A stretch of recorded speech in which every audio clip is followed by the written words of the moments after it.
ایک خوبصورت اور روشن دن کا آغاز ہوا۔ سلیمان نے ہر دن کی طرح اپنے دل کو اشتیاق کے ساتھ دعا اور حمد و ثنا سننے کے لیے اپنے باپ داؤد کے حوالے کیا ہوا تھا، اور اپنے باپ سے سننے کے ساتھ ان دعاؤں کو منہ میں تکرار کرتا تھا: اے میرے خدا، میری دعا کو سنو اور ان کو قبول کرو، کیونکہ میں تمہارا محتاج بندہ ہوں۔ پروردگار، میں تم پر امید رکھتا ہوں، نجات دے دو، اور وہ کچھ جو تم سے طلب کروں مجھے عطا کرو۔ پہاڑ، درخت، پرندے داؤد کی دل نشین آواز کو سننے کے بعد اس کے ساتھ ہمراہی کرتے اور خدا عظیم کا شکر ادا کرتے تھے۔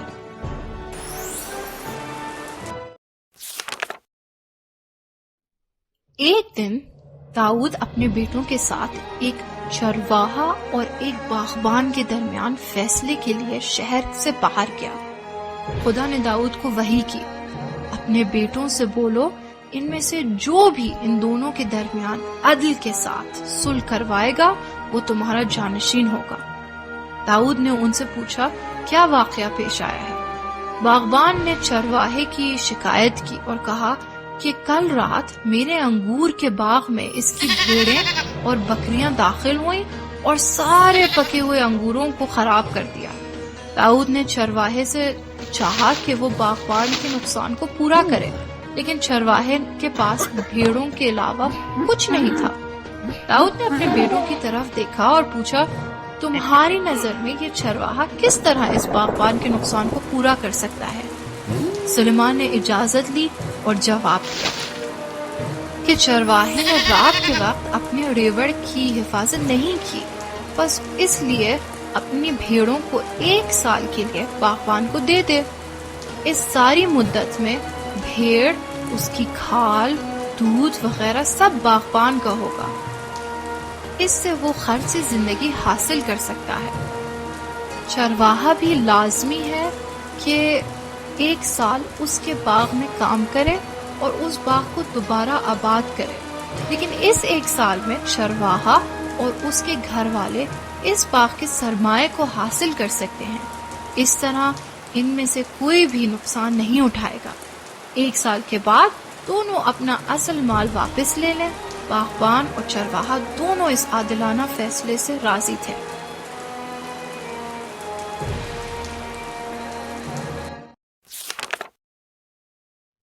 بس اسی طرح سلیمان اپنے باپ کے بعد پیغمبری کے عہدے پہ پہنچے۔ خدا نے سلیمان کو بہت زیادہ قدرت اور مال و دولت دی۔ وہ پرندوں اور حیوانوں کی زبان کو سمجھتے تھے اور تمام موجودات بالخصوص جنوں پر حکم روائی کرتے تھے۔ جن ان کی خدمت کرتے تھے۔ ان میں سے کچھ جن سلیمان کے لیے خوبصورت محل اور عجیب و غریب چیزیں بناتے تھے۔ ایک گروہ اقیانوس کی طرف جاتے اور سلیمان کے حکم پر وہاں سے قیمتی پتھر اور قیمتی موتی نکال کر لے آتے۔ جب بھی پیغمبر خدا سفر پر جانا چاہتے، قالین کے اوپر بیٹھ جاتے اور ہوا تیزی کے ساتھ ان کو دور یا نزدیک کی جگہ پہ لے جاتی۔ سلیمان نے جب اپنی حکومت اور ملک کی طرف نگاہ کی، اس نے کہا: اے پروردگار، یہ حکومت مجھ پہ تیرے فضل و منت کی نشانی ہے۔ امید کرتا ہوں تیرا شکر گزار آدمی بنوں اور تیری نعمت کے مقام کو سمجھوں۔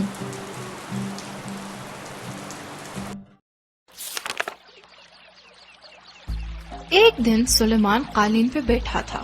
پرندوں، جنوں، سپاہیوں کا بڑا لشکر اس کے ساتھ تھا جب وہ مورچوں کی سرزمین کے نزدیک پہنچے۔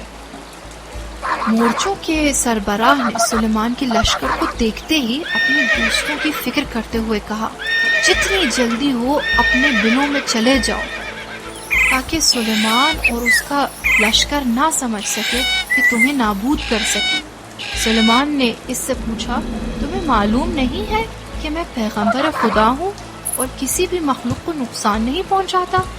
مورچے نے کہا: پتہ ہے، لیکن ڈر گیا کہ خدا نہ کرے سارے مورچے تمہارے اور تمہارے سپاہیوں کے مقام و جلال کو دیکھ لیں اور خوبصورت دنیا کی طرف زیادہ توجہ کریں، اس نتیجے میں خدا سے دور ہو جائیں۔ اس لیے ان سے چاہا کہ وہ اپنے بلوں میں چلے جائیں، تم اور تمہارے لشکر سے دور رہیں۔ سلیمان مورچے کی طرف دیکھ کر مسکرائے اور کہا، تم مورچوں کے رئیس ہونے کی صلاحیت رکھتے ہو اور ان کے لائق ہو، کیونکہ تم ان کے لیے غذا اور گھر کی فکر بھی کرتے ہو اور ان کے لیے ہدایت و رہنمائی کی فکر بھی کرتے ہو۔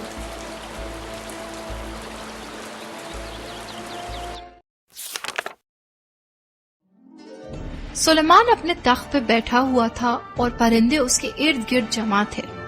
سلیمان نے پرندوں کی طرف ایک نگاہ کی اور کہا، ہدہد کہاں ہے؟ اس کو تمہارے درمیان نہیں دیکھ رہا ہوں۔ طاؤس نے کہا، ہم اس سے بے خبر ہیں، شاید گھومنے گیا ہو۔ کچھ دیر بعد ہدہد ایک طرف سے آ پہنچا، پھولتی ہوئی سانسوں کے ساتھ کہا، اے پیغمبر عظیم، خبر مہم لایا ہوں۔ میں خوبصورت سرزمین اور سرسبز سبا کی طرف گیا ہوا تھا۔ ملکہ سبا مالدار عورت ہے، وہ اور اس کی سرزمین کے لوگ سورج کی عبادت کرتے ہیں اور اس کے سامنے سجدہ کرتے ہیں۔ شیطان نے ان کو دھوکہ دیا ہے اور وہ لوگ یہ سوچتے ہیں کہ اچھا کام کر رہے ہیں۔ سلیمان نے کہا، خبر تو مہم ہے، اگر تمہاری بات سچی ہو میں وظیفہ رکھتا ہوں کہ اس ناسمجھ قوم کی سیدھے راستے کی طرف ہدایت کروں۔ اس کے بعد ایک چھوٹا سا خط لکھا اور ہدہد سے کہا، اس خط کو ملکہ سبا تک پہنچا دو اور امید کرتا ہوں وہ اس پیغام کو سبا کے لوگوں تک پہنچائے گی۔ اس سرزمین کے لوگ حق رکھتے ہیں کہ دین خدا کو جانیں۔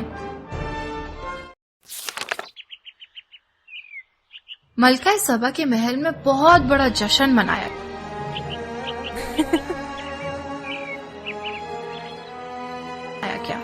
ہدہد نے مناسب وقت دیکھتے ہوئے اس خط کو ملکہ کے نزدیک قدموں میں ڈالا اور جلدی سے خود کو درختوں کی شاخوں کے پیچھے چھپایا۔ ملکہ نے اس خط کو اٹھایا اور غور سے پڑھا۔ اس کے بعد محل کے بزرگوار لوگوں کو جمع کیا اور کہا، یہ مہم خط سلیمان کی طرف سے جو اورشلیم کی قدرت مند سرزمین کا حاکم ہے، اس نے ہم لوگوں کو ایک خدا کی طرف دعوت دی ہے اور ہم سے چاہا ہے کہ ہم خود کو اس سے بالاتر نہ سمجھیں بلکہ اس کے تسلیم ہو جائیں اور اس کے پاس جائیں۔ مشاوران اور فرما روان نے کہا، خوش قسمتی سے ہم لوگ جنگ کرنے والے لوگ ہیں اور سلیمان کے ساتھ جنگ کرنے سے نہیں ڈرتے۔ جو بھی فیصلہ ملکہ کرے ہم اس کو قبول کر لیں گے۔ ملکہ سبا ایک ہوشیار اور سمجھدار عورت تھی۔ اس نے کہا، ہر چیز سے پہلے ضروری ہے یہ جان لوں کہ آیا وہ فقط پیغمبر ہے یا اپنے دعویٰ کی نظر سے پیغمبر خدا ہے۔ معمولاً پیغمبران دوسرے ملکوں کو خارج کرنے کی سوچ میں اور لوگوں کی نظروں میں اچھا بننے کی کوشش کرتے ہیں۔ لازمی ہے سلیمان کو آزمائیں۔ میں اس کے لیے قیمتی تحفے بھیجوں گی۔ اگر اس نے تحفوں کو قبول کر لیا تو اس سے یہ پتہ چلے گا کہ وہ صرف ایک بادشاہ ہے اور وہ ہمارے مال و دولت کی طرف نگاہ رکھتا ہے۔ لیکن اگر اس نے تحفوں کو قبول نہ کیا، سچ میں پیغمبر ہے اور ہماری بھلائی چاہتا ہے کہ ہم لوگوں کو ایک خدا کی طرف دعوت کریں۔ ان لوگوں نے مہنگے تحفوں کو تیار کیا اور اورشلیم کی طرف بھیجا۔ جیسے ہی ملکہ سبا کا نمائندہ داخل ہوا، سلیمان نے خوش اخلاقی کے ساتھ ان کا استقبال کیا، لیکن جب تحفوں کو دیکھا ناراض ہوا اور کہا، وحدہ لا شریک، خدا نے مجھے بہت زیادہ مال و دولت و قدرت عطا کی ہے، لیکن وہ کچھ جو میرے لیے اہمیت رکھتا ہے وہ یہ ہے کہ لوگوں کو ایک خدا کی عبادت کرنے کی طرف دعوت کرنا ہے۔ ان تحفوں کو واپس کر دو اور اپنی شہزادی سے بولنا، اگر لوگ سورج کی عبادت کرنے سے نہیں رکیں گے اور سبا کے لوگوں کو میری دعوت کے بارے میں آگاہ نہیں کرے گی تو ایک بہت بڑا لشکر تمہاری سرزمین پہ آنے والا ہے۔ ملکہ کے بھیجے ہوئے آدمیوں نے سلیمان کے پیغام کو ملکہ تک پہنچایا۔ ملکہ جو بہت زیادہ چاہتی تھی خدائے واحد کو اس سے زیادہ پہچان سکے، سلیمان کے لیے پیغام بھیجا کہ بہت جلدی اورشلیم کی سرزمین پہ جائے گی۔ کچھ دن بعد اپنے ایک افسروں کے گروہ، مشاوران اور خادموں کے ساتھ اورشلیم کی طرف سفر شروع کیا۔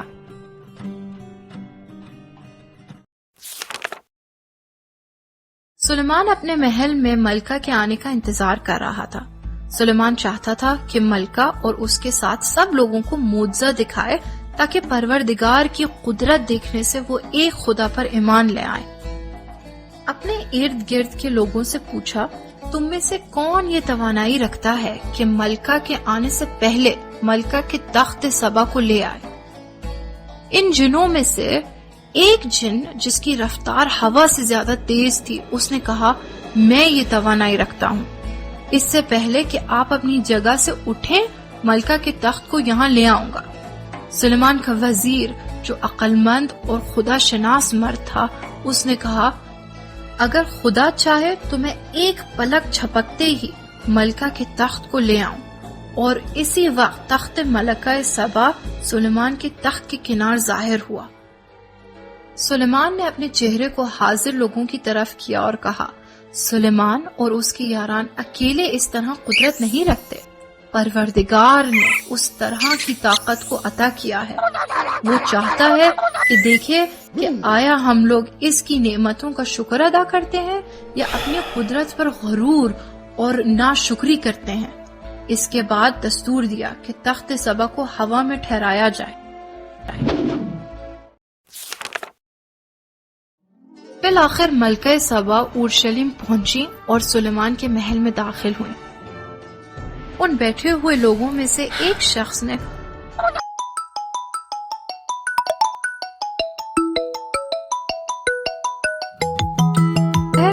ملکہ نے حیران ہو کر جواب دیا، جی یہ میرا مخصوص تخت ہے۔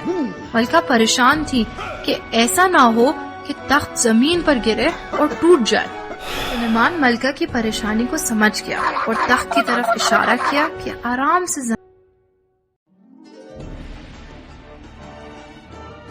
زمین پر آ جائے، اور اس وقت ملکہ کی طرف منہ کر کے کہا، آپ ہمیشہ اس تخت کی عظمت اور سبا کی سرزمین پہ اپنی حکومت کی وجہ سے خود پہ غرور کرتی تھی۔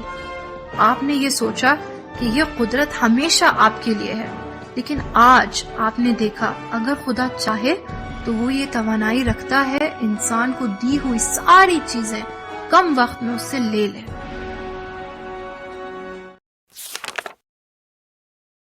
اس کے بعد سلیمان نے ملکہ کو محل کے ایک اور حصے میں دعوت کی، اور سلیمان کے اشارے سے محل کا وہ حصہ شیشے کی طرح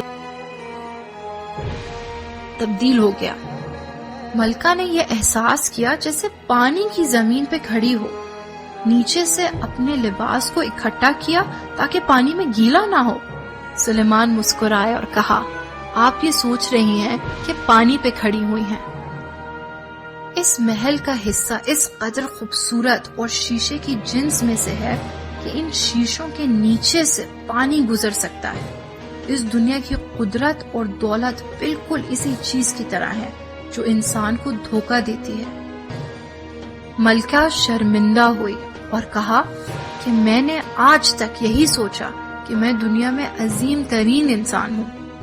ابھی اس جگہ پہ سمجھی کہ میری قدرت کس حد تک کم اور چھوٹی تھی، میں کس قدر خدائے بزرگ سے دور تھی، اور امید کرتی ہوں کہ پروردگار مجھے معاف کرے گا۔ اس دن کے بعد سبا کی ملکہ ایک خدا کے حکم کو ماننے لگی اور اپنی سرزمین کے لوگوں کو بھی سلیمان کے آئین کی طرف دعوت کی۔